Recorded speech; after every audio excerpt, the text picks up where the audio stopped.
用族语写公文、蔡英文原住民转型正义画大步。前屏东县长潘明安伫7月18家己批改第一份卢改记公文了。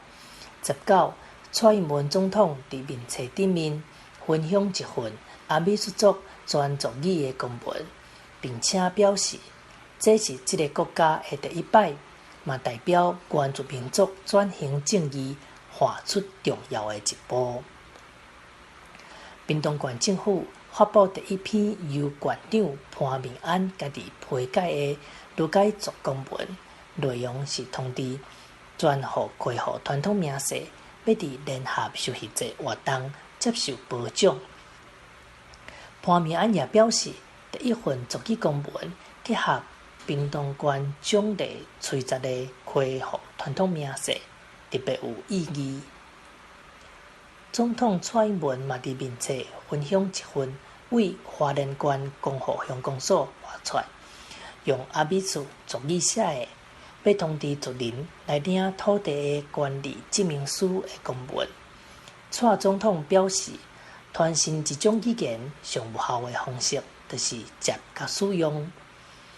原住民族语言发展法施行了后，原住民16族的族语拢是国家语言。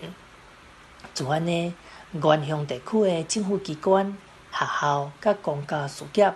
拢会使竞选用当地的族语来写公文。蔡英文强调，这是国家的第一摆，嘛画出原住民族转型正义重要的一步。